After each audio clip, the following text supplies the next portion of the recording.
Hello दोस्तों, welcome back to my channel. आज के इस वीडियो में हम कुछ मिस्ट्रीज़ के बारे में बात करने वाले हैं, जिनमें से कुछ आप जानते होंगे, कुछ आप नहीं जानते होंगे, लेकिन ज़्यादातर मिस्ट्री आप नहीं जानते होंगे। तो चलते हैं मेरे इस वीडियो पे।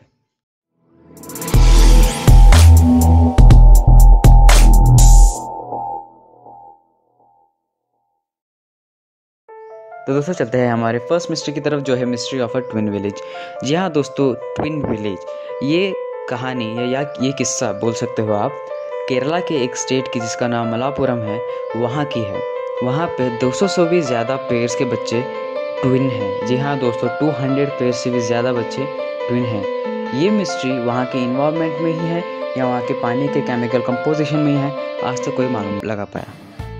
तो दोस्तों चलते हैं हमारे सेकंड मिस्ट्री की तरफ, जो है mystery of a hanging pillars. दोस्तों कभी आपने आंध्र प्रदेश को विजिट किया हो तो वहाँ के एक टेम्पल, एक लॉर्ड शिवा के टेम्पल को ज़रूर विजिट करना, जिसका नाम है लेप काशी।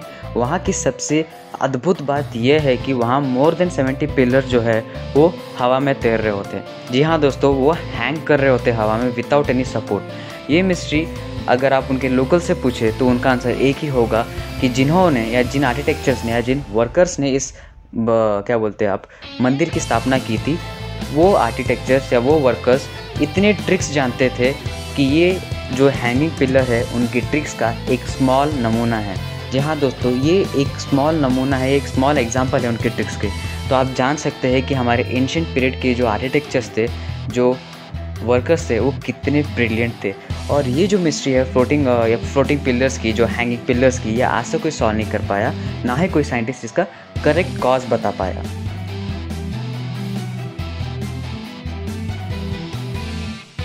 तो दोस्तों अब हम चलते हैं हमारे थर्ड मिस्ट्री की तरफ, जो है घोस्ट लाइट्स। हाँ दोस्तों, आपने सही सुना, मिस्ट्री ऑफ घोस्ट लाइट्स। दोस्तों ये जो मिस्ट्री है मैं मेनली वेस्ट बंगाल से लाया हूँ आपके लिए, जो एक ऐसा मिस्ट्री है जिसका कोई नेचुरल कॉज नहीं है। वहाँ के लोकल्स का मानिए तो वहाँ के जो नेचुरल पाउंड्स होते हैं, जो नेचुरल लेक होते हैं, वहाँ पे रात को 6 बजे के बाद आपको एक ऐसे कलर्स के लैंप दिखेंगे या कुछ ऐसे लाइट्स दिखेंगे डिफरेंट कलर्स के, जिनका कोई नेचुरल सोर्स नहीं होगा।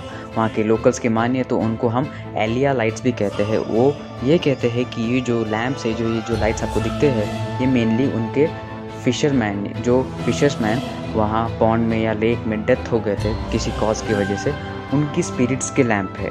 और जो भी कोई फिशरमैन या जो भी कोई आदमी इस लाइट्स को फॉलो करता है रात के 6 बजे के बाद, शाम के 6 बजे के बाद इस लाइट को फॉलो करने की कोशिश करता है, वो आज तक किसी को नहीं मिल पाता है, वो अचानक से गायब हो जाता है। वहाँ के फिशर्समैन ये पॉन्ड में जाने के लिए या कोई भी लेक में जाने के लिए शाम के 6 बजे के बाद बहुत डरते हैं।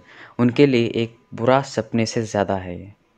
अगर आप बात करें इसकी साइंटिफिक फैक्ट्स के बारे में, तो साइंस या हमारे कुछ साइंटिस्ट ऐसा भी कहते हैं कि ये जो लाइट्स है वहाँ के एनवायरनमेंट में कुछ गैसेस को कंबाइन होने की वजह से मिलते हैं। जैसे कि अगर मैं आपको सही से इंग्लिश वर्ड में बताऊँ तो वो कहते हैं कि this lights are found because of ionization of methane.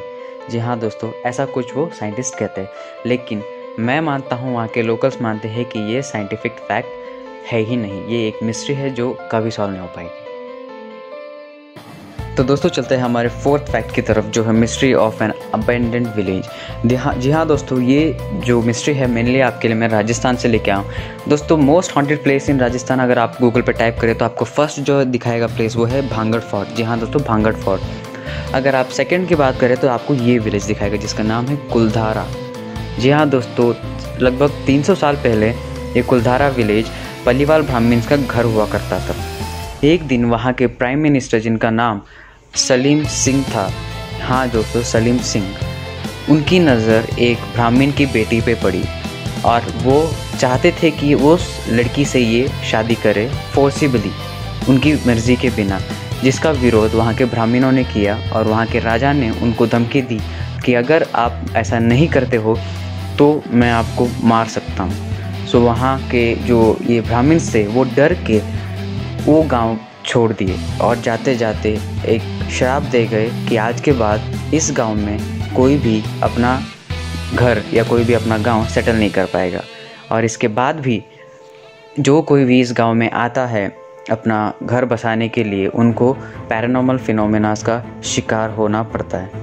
और कुछ लोग तो ये भी कहते हैं कि शाम के 6 बजे के बाद यहाँ पे गवर्नमेंट ने जाने से मना किया है। जी हाँ दोस्तों, ये एक ऐसा विलेज है कुलधारा जहाँ पे पैरानॉर्मल एक्टिविटीज़ बहुत ही ज़्यादा रिकॉर्ड की गई है। जब भी आप यहाँ पे जाए तो ये प्लेस ज़रूर विज़िट करना। तो दोस्तों चलते हैं हमारे लास्ट मिस्ट्री की तरफ, जो है मिस्ट्री ऑफ डुमास बीच। जी हाँ दोस्तों, डुमास बीच मेनली सूरत गुजरात में है।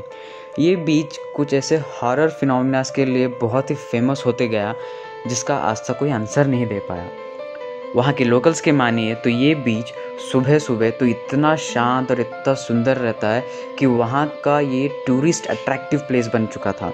लेकिन कुछ दिनों से वहाँ पे कुछ ऐसी घटनाएं घटी जिसकी वजह से यहाँ पे टूरिस्ट का आना भी कम हो गया।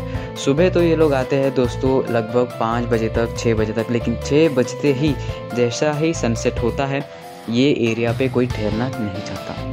वहाँ के लोकल्स के आप मानिए तो ये मेनली एक समय पे हिंदू धर्म का ग्रेवयार्ड हुआ करता था, बरियल स्पॉट हुआ करता था, जहाँ पे कोई भी एक मृत शरीर को जलाया जाता था। तो दोस्तों यहाँ का सबसे ऐसा फेमस पॉइंट ये है कि यहाँ की जो सैंड है, यहाँ की जो रेत है बीच की, वो ब्लैक है। वहाँ के लोकल्स कहते हैं कि ये ब्लैक इसलिए है क्योंकि यहाँ पे इतनी लाशें जलाई गई है जिसकी वजह से उनके एशेस इसके सैंड में मिक्स हो गए और ये आज ब्लैक सैंड के नाम से जाना जाता है बीच पे। यहाँ के लोकल्स के मानिए तो आप जब ये बीच पे 6 बजे के बाद जाते हो तो आपको कुछ ऐसे साउंड सुनाई देते हैं, जिनकी वजह से आप डर जाते हो। किसी के रोने की आवाज़, किसी के हंसने की आवाज़, कोई बच्चा जा रहा है, कोई बच्चा आ रहा है, ऐसी कुछ चीज़ें यहाँ पे ऑब्जर्व की जाती है। ऐसा नहीं कि ये कहानियों में है, यहाँ के लोकल्स ने खुद इस चीज़ को ऑब्जर्व किया है और इस जगह पे बहुत से केसेस दर्ज है आज तक। तो आज के इस वीडियो में इतना ही। अगर आपको वीडियो पसंद आ जाए तो लाइक, शेयर और कमेंट कीजिएगा। अगर आप मेरे चैनल पर नए हैं तो प्लीज़ सब्सक्राइब भी ज़रूर कर दीजिए। Thank you for watching.